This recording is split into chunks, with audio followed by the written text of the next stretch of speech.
Nós somos seres passionais. Nós temos paixões. E as paixões, como o amor, o ódio, a cólera, a vingança, a tristeza, a alegria, a generosidade, elas atuam, agem sobre o nosso caráter, sobre a nossa índole e produzem resultados terríveis. Nos colocam desorientados, na vertigem, desvairados, dilacerados, sem saber o que fazer. A imagem que os antigos usavam, né, para mostrar o que eram as paixões, agindo sobre o nosso caráter, sobre o nosso temperamento, era a de um barquinho solto no mar durante a tempestade. E o barquinho sobe com as ondas, vai para o fundo da água, é arrastado pelos ventos para a direita, para a esquerda, fica sem destino, né? Fica à deriva.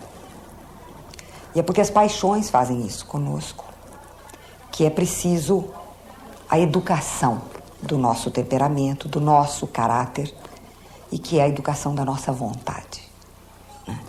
A nossa vontade, recebendo uma formação racional, nos ajuda a escolher entre o bem e o mal, entre o vício e a virtude. A ética, portanto, é essa educação da vontade pela razão para a vida justa, bela e feliz, a qual nós estamos destinados por natureza. O que se chama de transgressão é aquilo que não é ético no momento considerado e pode ser ético amanhã.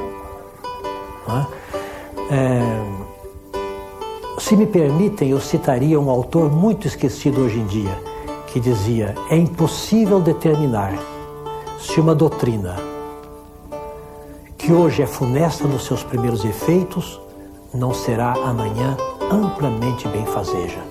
Todas as ideias sobre as quais a sociedade repousa foram subversivas antes de serem tutelares. Anatole France. Nós vivemos desde mais ou menos 1500 numa sociedade que é rachada, que é cindida e que sabe que ela tem uma divisão profunda, mas que tenta resolver essa divisão sem mascará-la e tenta de alguma forma jogar entre as oposições e fazer que uma delas vença por um procedimento. Com isso, o papel dos valores diminui, mas fica um valor como sendo importante. Esse valor importante é o valor da própria forma, a forma democrática. Na forma democrática, todo homem vale a mesma coisa. Claro que isso é uma abstração. Os homens não valem a mesma coisa, que eles são diferentes entre si. Agora, a forma democrática significa que, na escolha política, todos nós temos o mesmo peso. O que é uma ética das imagens se não dar tempo e lugar para as coisas? Aquilo que elas precisam para ser. Imagens que procurem respeitar o tempo e o espaço para que as coisas se cristalizem diante dos nossos olhos. Saber atentar para o tempo e o lugar das coisas. Cada homem é um indivíduo e realiza a seu modo o individualismo. Como é que vai se entender a própria possibilidade de uma vida coletiva, gregária, social, propriamente organizada? Se cada homem é uma ilha, se a minha liberdade, é uma frase cartesiana, se a minha liberdade termina onde começa a liberdade do outro, como é que vai se organizar a sociedade? É um problema pungente e original da burguesia. Nós nos acostumamos a ler uma reportagem como se ela sendo até mais real do que o real, porque ela tem o peso da palavra escrita e impressa, não é? Que nos parece uma forma acabada da verdade. No entanto, o que nos escapa frequentemente, e essa é uma ilusão que toda página escrita nos dá, de que ela é verdadeira, né? É uma ilusão difícil de perder. Quando nós lemos o jornal, quando nós vemos a palavra escrita, nós tendemos, não é, por uma espécie de movimento de boa-fé quase que instintivo, nós tendemos a acreditar no que está escrito. No entanto, aquilo que se apresenta ali é uma construção, uma transformação, passou por uma operação de deslocamento e de transformação que muitas vezes altera completamente o significado do que foi o acontecido. Então, por isso mesmo, é nessa passagem que se coloca a questão da ética jornalística. Esse é um dos lugares fundamentais em que se coloca a discussão do problema ético na imprensa, porque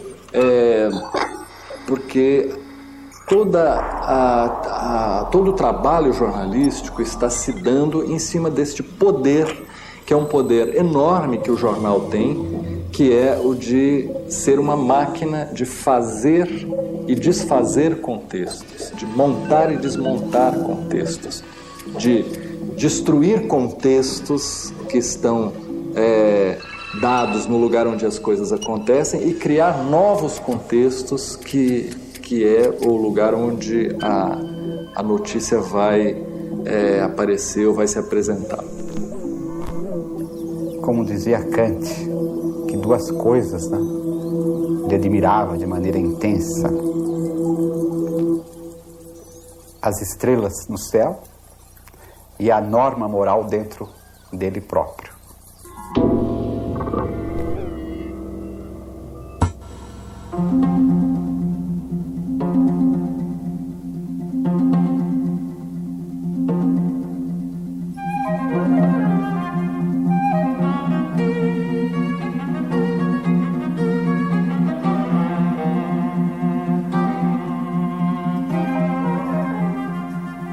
Para entendermos a ética no seu sentido antigo, é preciso primeiro lembrar, e Michel Foucault, exatamente foi quem insistiu muito nisso, que o homem antigo, estou me referindo no caso ao homem grego antigo, ele na verdade buscava na ética uma estética da existência. O que as diferentes éticas propõem são, na verdade, caminhos de aperfeiçoamento e caminhos de realização de um artesanato que tanto podia ser pessoal como até político, mas que visava sempre uma espécie de estilo, uma estilização da vida, portanto, uma estética da existência. Por outro lado, vale lembrar que essa estética frequentemente tomou como referencial a própria beleza inscrita no cosmos. E há toda uma linhagem, da qual a gente vai falar daqui a pouco, que exatamente propõe que o homem se transforme eticamente na medida em que ele vai se tornando cósmios, ou seja, na medida em que ele vai conquistando para a sua realidade pessoal a beleza e a ordenação que estariam dadas exemplarmente na própria organização do cosmos. Uma corrente das primeiras linhagens filosóficas que se desenvolve na Grécia Antiga, que é a linhagem pitagórica, vai exatamente colocar a questão ética nesses termos. O universo e a visão dos astros, sobretudo os astros noturnos, confirma isso. O universo parece revelar uma tranquilidade, uma serenidade, uma repetição, uma circularidade, uma beleza, uma ordem, que seriam, de certa maneira, o modelo, o paradigma que o homem, na sua dimensão pessoal e até na sua dimensão política, deveria tomar como sua grande referência. Ordenar-se, tornar-se virtuoso, conquistar um bem, uma excelência transformar-se em alguém dotado de virtude, de virtuosismo, de areté, como diziam os gregos, seria, de certa maneira, nessa tradição que vem dos pitagóricos, trazer para a vida pessoal, trazer também para a cidade essa ordem e essa beleza que o cosmos revela.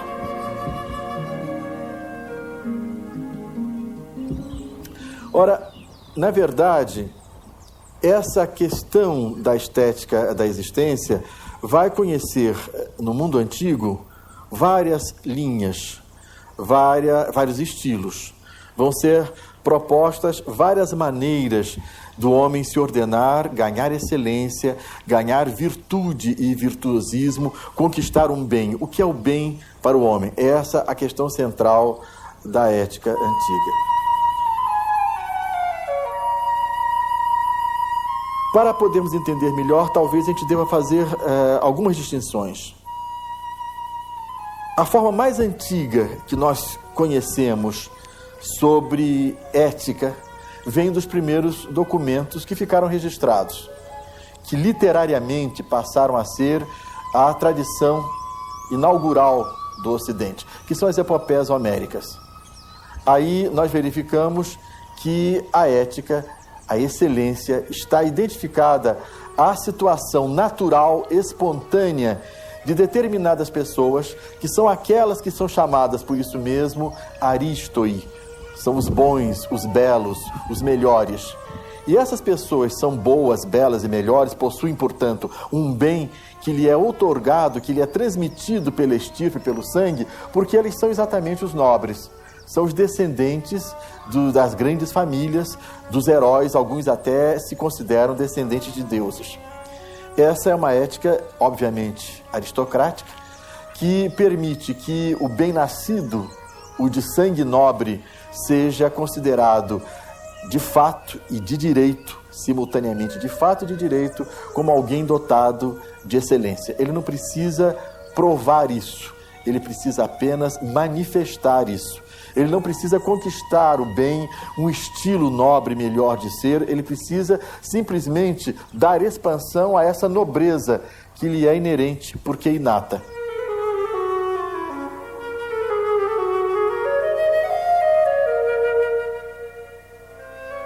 Só que nós vamos encontrar na Grécia mesmo, no século VIII a.C., a formulação explícita de uma nova proposta, de uma nova maneira de entender esse estilo e essa nobreza, que é aquela que aparece expressa nos poemas de Hesíodo.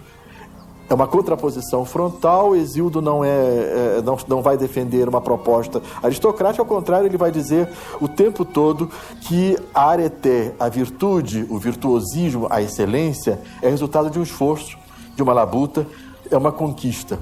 O homem não é bom, belo, melhor por uma condição de nascimento, pelo pertencimento a uma certa genealogia. Ele se torna bom ou não, ele se torna virtuoso ou não, e para tornar-se virtuoso, para adquirir um bem, ele tem que desenvolver um certo tipo de luta, que é aquilo que Hesíodo chama a boa luta, a luta do esforço, a luta do trabalho. Não só o trabalho sobre o mundo para conquistar uma melhor condição de vida, mas um trabalho também interior de conquistar uma melhor situação, uma mais bela situação pessoal. Há uma outra diferenciação que precisa ser feita. Esse trabalho, essa estilística, essa estética da existência, essa criação de uma obra de arte no campo da conduta humana, é alguma coisa que se pode fazer apenas no âmbito pessoal, ou se pode e se deve fazer também no âmbito da cidade, da polis, da sociedade, portanto no âmbito político. Cruzando essas quatro vertentes, a concepção de virtude identificada à nobreza, a concepção de virtude identificada ao resultado de um certo tipo de esforço e um certo tipo de trabalho, a concepção de virtude como uma ação estritamente no campo pessoal, ou a concepção de virtude como também envolvendo a esfera política, nós podemos encontrar referenciais para entendermos as variantes dessa estilística, que é sempre o trabalho ético segundo o homem antigo.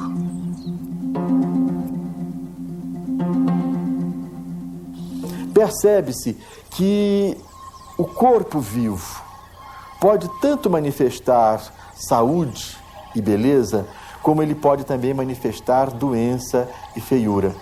E ele é saudável e belo quando, na verdade, todas as suas partes estão se desenvolvendo e funcionando de maneira correta e, ao mesmo tempo, de maneira integrada. A saúde, do ponto de vista da alma, do ponto de vista da realidade interior do homem, como a saúde do ponto de vista da cidade, também em grande parte vão ser fundamentadas no modelo da saúde do corpo e da beleza do corpo. A metáfora do corpo saudável vai ser fortíssima para a construção dessas estilísticas diferentes que vão ser os vários sistemas filosóficos voltados para a ética. Por outro lado, o homem se percebe como um ser em trânsito, como um ser navegante, como um ser itinerante. Não é? O grego tem uma concepção muito clara disso. Ele sabe que a sua dimensão é uma dimensão temporal, por isso o tempo todo ele se chama de mortal, muito mais até do que humano, em contraposição àqueles que são divinos porque imortais. Ainda que concebidos à semelhança do homem, os deuses são sobretudo deuses porque seriam imortais, escapariam à vicissitude da temporalidade e escaparia à morte. O ser humano, ao contrário, é o ser que se constitui no tempo, que existe no tempo durante algum tempo, que navega no tempo, que realiza uma viagem dentro do seu espaço, dentro do seu território. Esse território, esse espaço de duração limitada é a sua moira. Só que essa navegação dentro de um espaço limitado, que é o espaço da vida, que é o espaço do tempo da vida, é uma navegação que precisa ter exatamente um certo rumo, se ele quer construir um caminho voltado para o bem e para o belo, se ele está construindo um caminho de virtude. É natural, portanto, que aquele povo antigo, que por sua vez vivia no mar frequentemente e do mar sempre, que tinha uma civilização que estava toda ela vinculada à navegação, às viagens e ao comércio, que é o povo grego, é natural que esse povo, quando fosse pensar sobre a sua própria vida enquanto uma itinerância dentro de um tempo limitado, percebesse que era indispensável haver uma técnica de navegação, que era uma técnica de vida, ou, dizendo de outra maneira, trazer para a vida a mesma exigência de rumo certo, de rumo correto, para que as peripécias pudessem ser desenvolvidas de uma maneira satisfatória. Ou seja, a metáfora da navegação é uma metáfora fundamental como a metáfora do corpo. E a cidade é entendida, por exemplo, por Platão, como se verá daqui a pouco, como uma grande nau que exige que cada um nela exerça uma certa função muito bem delimitada, muito bem desempenhada, mas é preciso também que haja alguém capaz de lidar com o leme e estabelecer o rumo certo. Se isso vale para a cidade, dirão outros éticos, vale obviamente para a condição de cada um, porque cada um tem, se não tem a nau da cidade para dirigir, tem uma nau interior para comandar. A ética, quer na dimensão em que ela transborda em política, quer na dimensão em que ela se restringe ao campo pessoal e mesmo à esfera subjetiva e interior, ela tem, por isso mesmo, na navegação também um paradigma e um modelo extremamente rico, extremamente fecundo, que alguns pensadores vão explorar.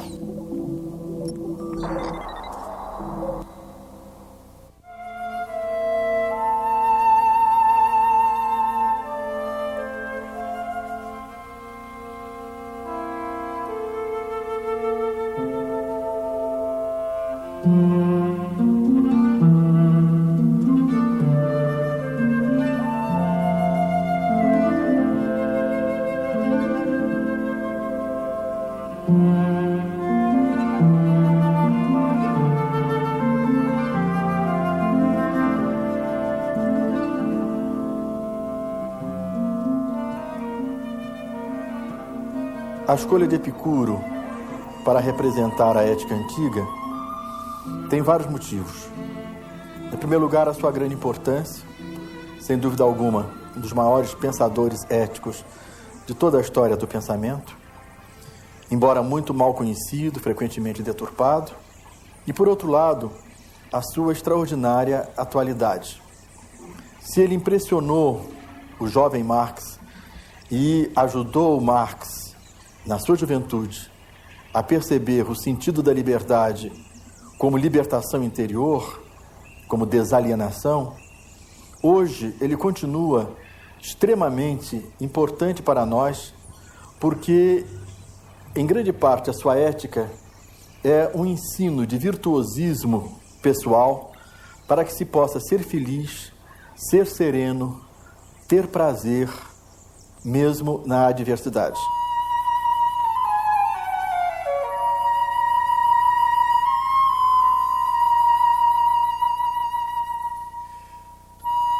Epicuro viveu no século III a.C., numa Grécia que não era mais uma Grécia livre, uma Grécia que não conhecia mais aquelas cidades, cada qual tendo o direito de desenvolver a sua própria política, seu próprio regime, sua própria forma de vida, mas, ao contrário, uma Grécia que, no seu tempo, já fazia parte do grande Império Macedônio, desde a vitória de Queroneia, quando os macedônios dominam a Grécia, com Filipe, depois com Alexandre. A Grécia não era mais aquele mosaico de cidades, de póleis, capazes de cada uma ter a sua própria experiência e a sua própria fisionomia cultural. Agora não, era mais um pedaço de um grande império, que é o Império Macedônio, que se estendia até a Ásia. Nesse momento, não se pode mais pretender, como Platão pretendera antes, fazer com que a meta final da criação ética fosse a reforma da cidade, a procura de que a polis reespelhasse ela também a beleza e a harmonia do cosmos. Não, no tempo de Epicuro não há mais aquele sentido de cidadania que a democracia ateniense permitira a alguns, os que eram considerados cidadãos. Agora não há mais a condição de se reunir os chamados cidadãos numa assembleia para discutir e forjar as leis. Agora as leis emanam de cima, vêm diretamente da vontade de Filipe ou de Alexandre, e todos são súditos desse soberano e têm que se curvar à sua vontade. Não há mais liberdade política, mas, por outro lado, mostra Epicuro, mesmo nesses momentos de repressão, nesses momentos de cerceamento da liberdade pública, há todo um universo a ser conquistado e a ser trabalhado, que é o universo interior, que pode ser ele objeto de um processo de libertação pessoal. Epicuro expressa o seu tempo e afirma que num tempo de adversidade, mesmo assim, o homem pode e deve ser feliz, o homem pode e deve procurar o prazer, porque ele nasceu para a felicidade e para isso é que ele está destinado.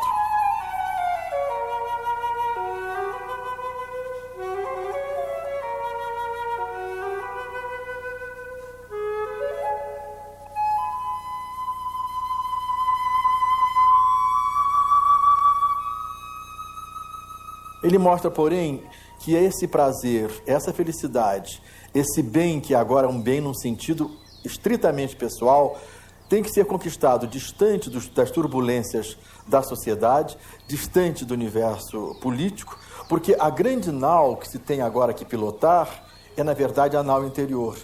E se está procurando uma saúde, tem que ser a saúde da alma.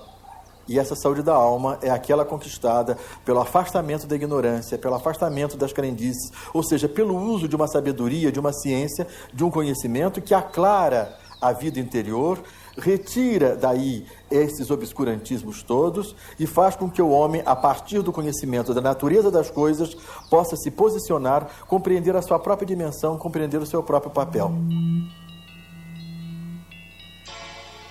Isso é conseguido porque, na verdade, ele propõe, e é esse o seu estilo, não é? O estilo da sua ética, ele propõe todo um programa de autoadministração, de autocomando da nau interior, que parte primeiro do esclarecimento feito pela ciência, pela compreensão da natureza das coisas, que, no caso dele, vai ser feito com base no atomismo, o atomismo de Demócrito, que ele reformula. Mas, por outro lado, não é só isso. Essa libertação que o conhecimento aclarador permite, ele associa também à procura e à valorização permanente do prazer, afirmando e provando e exemplificando que, na verdade, o homem não existe em função do sofrimento. O sofrimento é uma circunstância, uma contingência que não determina a vida do homem, e a grandeza, a virtude, está em autodeterminar-se apesar do sofrimento, que aparentemente vem como uma fatalidade, e o homem consegue vencer pela sua postura íntima. Ele ensina uma ética que é testada em situações extremadas. É uma ética que é testada in extremis, não só em situações difíceis de vida, como também em situações últimas de morte. E o tempo todo ele mostra que o homem pode viver bem, viver feliz, viver sereno e morrer sereno e feliz.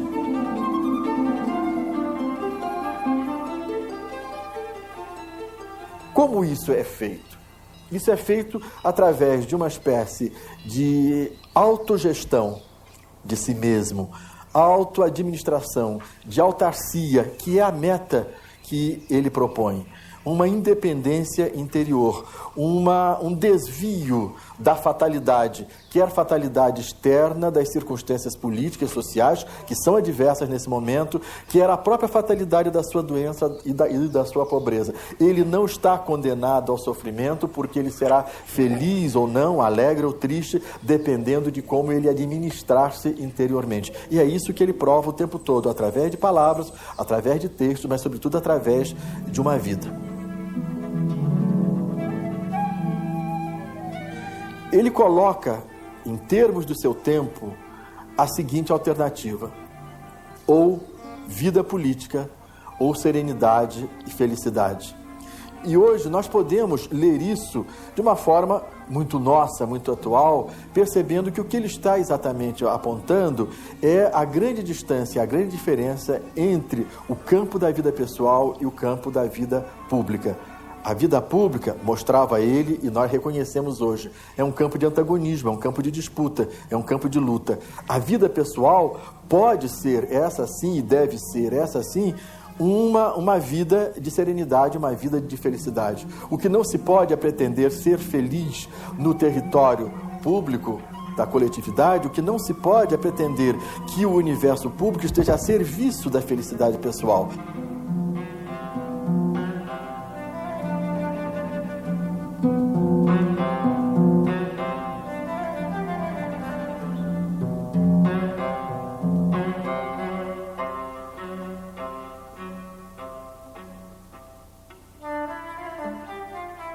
Por isso, se a procura da serenidade, se a procura da liberdade interior, da autarcia, é uma procura que retira o homem da turbulência da polis, ele não se isola, ao contrário, ele se recolhe com os amigos ao jardim, e nesse jardim, numa fraternidade lúcida, numa fraternidade esclarecida, ele vai procurar no intercâmbio, nas trocas, nos colóquios, nas conversas, ou seja, apoiado num esforço de grupo, ele vai tentar manter aí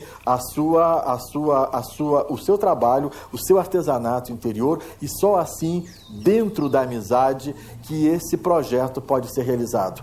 Não é insular o homem, isolar o homem, fazer dele aquele que recusa todos os outros e o resto do mundo. É, ao contrário, substituir a polis com os seus antagonismos pelo jardim, com a sua filia, com a sua amizade. E amizade que está no fundo do próprio projeto da filosofia, porque todos sabemos que filosofia não é senão amor à sabedoria, amizade pelo conhecimento, e é isso que, no fundo, une esses indivíduos, é isso que, no fundo, aproxima aqueles amigos, porque eles são amigos entre eles, porque, na verdade, todos estão no mesmo processo de busca da sabedoria, de busca do conhecimento.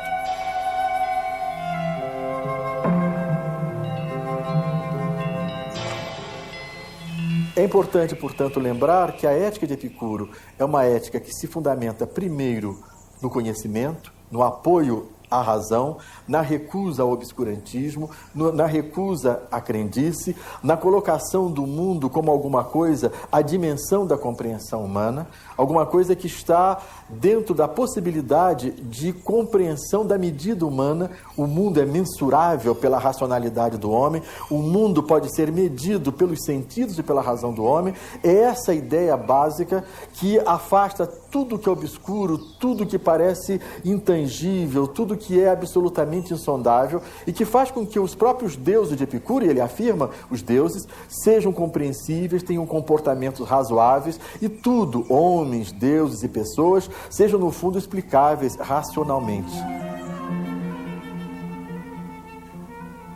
Na verdade, o que Epicuro propõe é que a filia, a amizade, que se concretiza no jardim, nesse grupo de amigos lúcidos que procuram cada vez mais a clareza e a liberdade interior e que se estimulam reciprocamente a permanecer nesse esforço, imite à distância os deuses. Não que os deuses venham fazer a libertação, os deuses são serenos justamente porque não estão preocupados com a humanidade nem com o mundo, eles vivem plenamente a serenidade porque eles estão tão distantes dos homens quanto os homens do jardim se separam da polis turbulenta.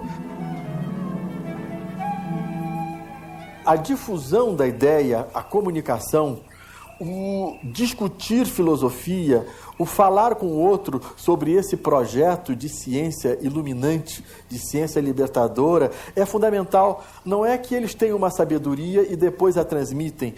É preciso que essa sabedoria seja transmitida para incentivar a própria sabedoria a continuar como uma busca de serenidade. Então, o tempo todo, o jardim, como já assinalou um historiador inglês, é uma espécie de casa editorial e de lá emanam permanentemente cartas, textos, panfletos, escritos. Por quê? Porque é fundamental que a filia seja alguma coisa alimentada o tempo todo por uma conversação direta, oral ou à distância, através de cartas e escritos, para que as pessoas possam permanecer nessa labuta. O direito à felicidade, o direito ao bem, o direito à plenitude de vida, o direito a uma cidadania completa que coloca o homem em confronto com a harmonia do cosmos, não é aí limitado, como fora a democracia de Atenas, séculos antes, pelas restrições que lá existiam. Lá, na democracia ateniense, embora houvesse a liberdade de construir leis, de discutir leis, de modificar leis, eram apenas alguns que podiam fazer esse trabalho. Os homens maiores, nascidos em Atenas e não escravos. Com Epicuro, não. O direito à serenidade, o direito ao prazer, o prazer sereno, o direito à felicidade é, na verdade, alguma coisa que está aberto a qualquer um, a qualquer homem, a qualquer mulher, a qualquer estrangeiro, a qualquer época, ao homem de qualquer local, de qualquer raça. Ou seja, é uma proposta de estilística que ultrapassa a limitação do campo helênico e mesmo das características helenísticas e se propõe como um empreendimento para qualquer tempo. Daí, inclusive, a permanência da proposta epicurista ao longo dos séculos e é por isso também que ele chega até nós com uma atualidade imensa.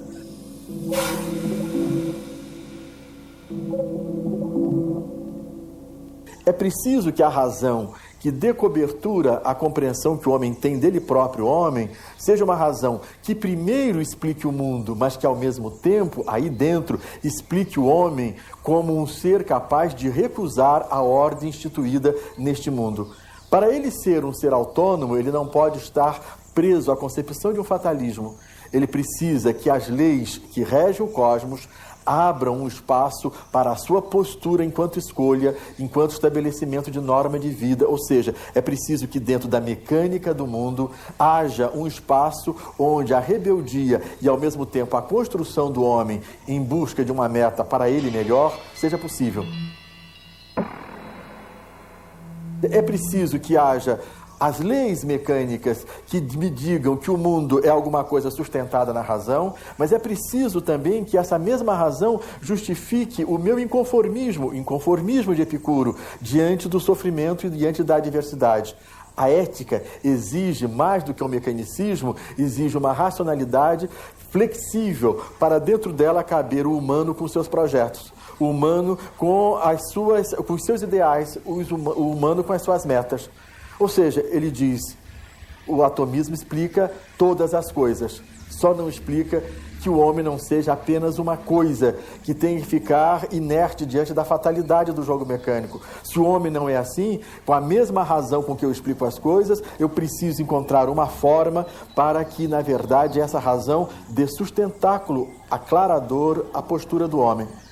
A saída dele é genial e o jovem Marx ficou felicíssimo, né? E escreveu maravilhas a esse respeito, porque, diz Epicuro, os átomos, segundo Demócrito, evidentemente, são partículas, né, indivisíveis que caem desde sempre no vazio infinito. Só que se isso acontecesse, se fosse só isso, se o único pressuposto de explicação do mundo fosse essa lei mecânica de movimentação de átomos no vazio, como explicar que o homem possa, como ele está propondo, desviar-se de uma fatalidade e caminhar na direção da felicidade e do seu bem? É preciso que eu perceba que esse é o modelo básico racional, mas ele não dá conta de tudo, porque não dá conta do homem, e é preciso que nessa queda dos átomos é preciso que haja a possibilidade do clinamen, diz ele, do desvio.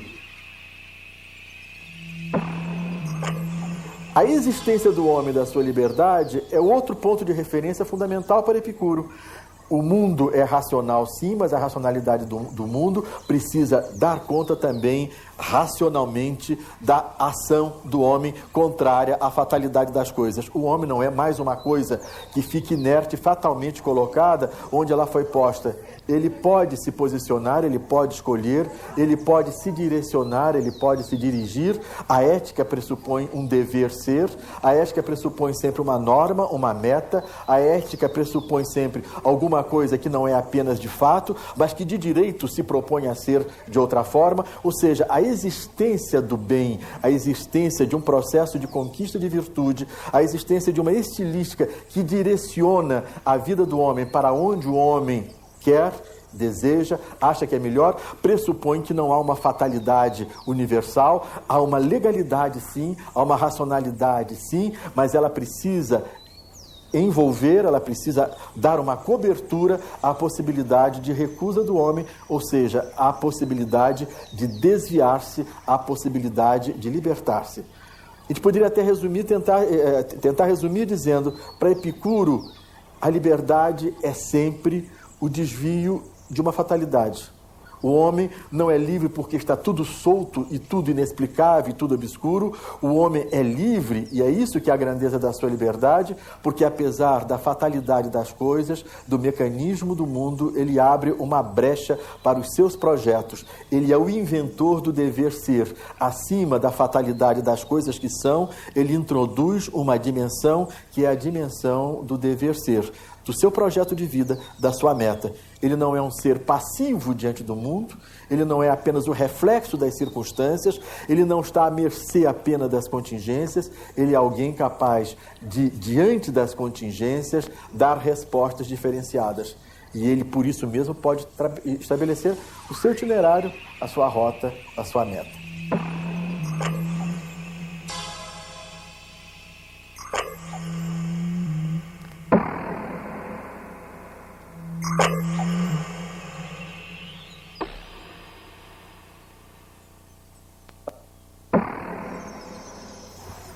Mais precisamente, do ponto de vista de uma estilística e de uma libertação interior, ele vai mostrar que esse desvio no campo ético, esse clinamen, essa rejeição da fatalidade e a construção de um caminho próprio de libertação, de autarcia, se consegue por dois tipos de recursos de que o homem é capaz.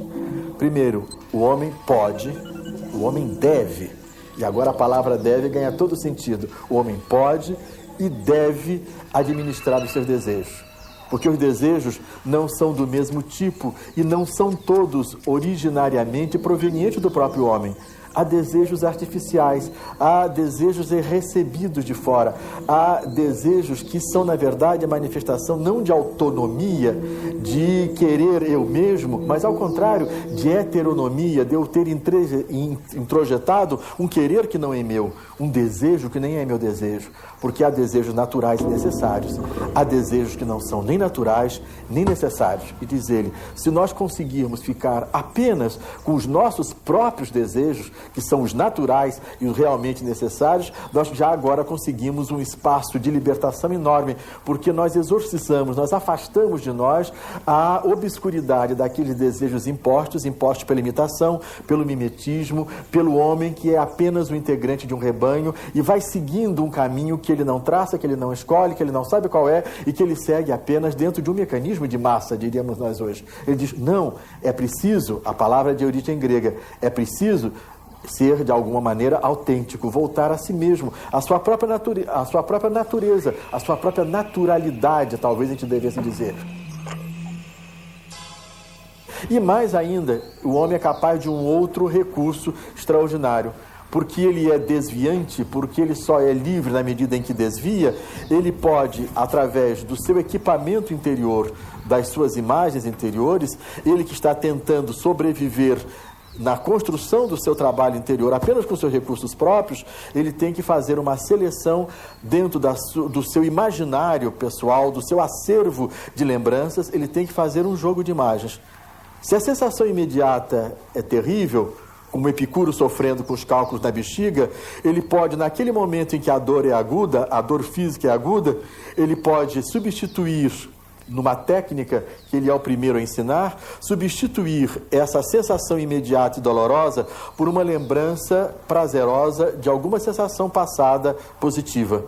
Ou seja, se nós conseguíssemos, é a proposta dele, fazer com que nós fôssemos nós mesmos os manipuladores, os diretores do nosso próprio imaginário, se nós conseguíssemos montar o nosso filme interior como sendo um filme não só da nossa autoria, mas da nossa direção, se nós pudéssemos selecionar as nossas imagens, nós poderíamos o tempo todo buscar em nós as imagens positivas e contrabalançar com essas imagens positivas as sensações imediatas, escravizantes e dolorosas. A nossa realidade não se mede e não se constrói apenas a cada instante com aquilo que o mundo é a cada instante. A cada instante do mundo corresponde em nós uma multiplicidade, uma infinitude de instantes presentes, passados e futuros. Ou seja, a temporalidade que é típica da consciência, a temporalidade dá uma elasticidade interior ao homem e é usando isso adequadamente que o homem consegue livrar-se da adversidade imediata, que parece ser um fatalismo, e recolher-se à riqueza maior do seu arsenal de imagens. E aí, como ele é senhor de si mesmo, ou deve ser senhor de si mesmo, aí onde não existe nenhum Alexandre, aí onde não existe nenhum tirano, onde só ele pode ser o senhor ou o escravo, se ele mesmo se escravizar, é aí que ele vai poder ter a autonomia de viver o instante que ele quer viver. A forma de viver cada instante depende não apenas do instante, digamos assim, que lhe é imposto de fora, mas depende de como ele usa essas lembranças, esse acervo, não é? Esse tesouro de imagens, para ver se ele dá uma adesão estrita àquilo que vem de fora, e se for negativo, ele está escravizado à dor, ou se ele, diante de uma coisa negativa que vem de fora, ele, porque tem uma flexibilidade temporal maior de consciência, com memória, mas também com esperança, com passado, mas também com expectativa de futuro, ele vai podendo, então, contrapor-se. Ele não é apenas o reflexo das circunstâncias. Não há adversidade externa que decida do nosso projeto ético pessoal. Em qualquer circunstância política, social, econômica, não importa. A dimensão pessoal da felicidade, a dimensão pessoal do prazer, a dimensão pessoal da busca do bem, a dimensão pessoal da busca da serenidade é uma tarefa exclusivamente subjetiva, intransferível, e que só pode ser feita por cada um, só que no apoio dos que se aproximam do mesmo ideal e dos que se propõem a juntos, no jardim, buscar esse tipo de vida, criar esse tipo de existência.